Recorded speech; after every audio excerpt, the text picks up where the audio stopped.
take some time to show you my perennial garden today. So we moved in here last July and this whole area was empty. Well, it was kind of like an abandoned garden. Like it was all muddy, some weeds coming out, there wasn't too much to it. So this gardening season I wanted to take some time to grow some perennials. So we'll start over here and we'll work our way down.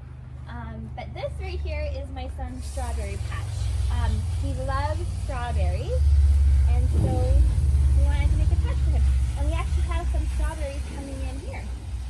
Some of these are younger plants, so they won't fruit this season, and some of them are more mature, so they will. Yeah, we're excited to try them. And so what I have growing over here, so the area I would say is more a mix of sun and shade. I would say that the front, hi Baba. I would say that the front parts are more sun and the back parts are more shade. But you know, I do have two hoists growing up here. So I am kind of a newbie, so I will have to move around some plants to see what comes back next season. He's going to get a strawberry. Yeah, he wants to grab a strawberry for himself. And so over here I have hydrangea.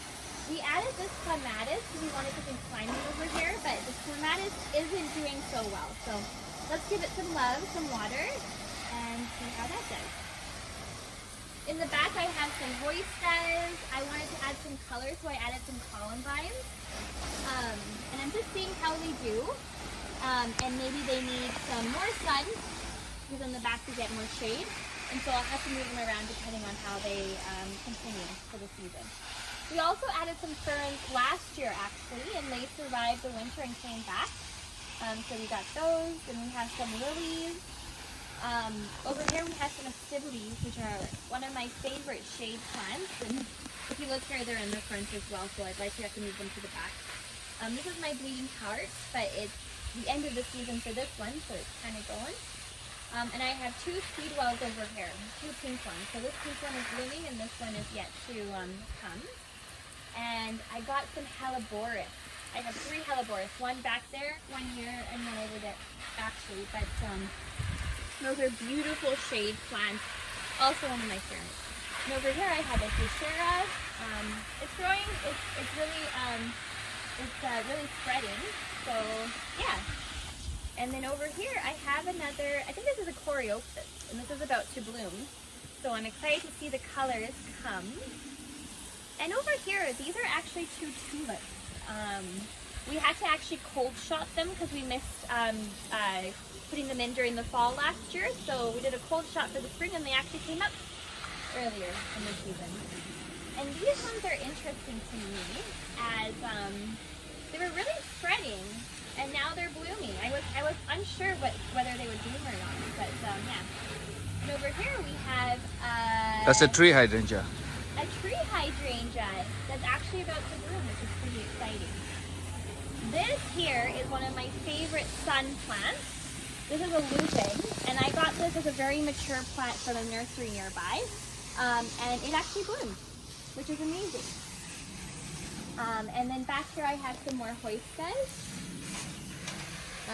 That hoista over there, that one I just planted recently, which is why it doesn't have as many leaves. But yeah.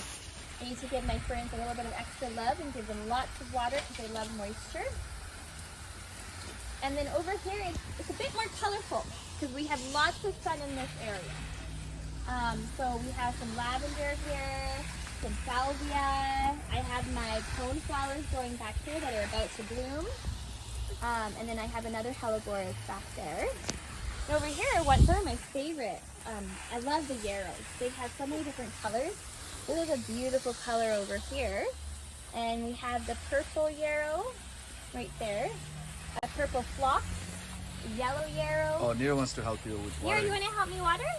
Let's water together. Here, Mama's going to turn it down. Sometimes I just turn a little bit lower for this guy. Gonna hold Baba? Don't get yourself wet though, okay? Yeah, you can help Mama. There. And I actually have another speedwell growing in that corner, and I'm excited to see how it blooms. And I actually have a Millennium Allium over here, but it's not blooming, so we'll see how it does next season too. And then over here, I have some pretty cool plants. I have my Shasta daisies. I have my Papa. I'm so sorry, Papa. We'll have to get you dried up. And then these over here are my delphiniums. They're doing pretty well. I'm happy that they came up for their first season, so I got them as quite mature plants as well. A Sibley back there, and this is another Hydrangea. hydrangea. Then we have wisteria. Wisteria is coming. Do you see? Yeah, that's the wisteria. It needs a bigger pot. We initially were wanting to plant it, in the soil, but I realized that it's just so invasive. I don't think I want to take that chance with it. So we're gonna just find a big pot for it and see how it goes.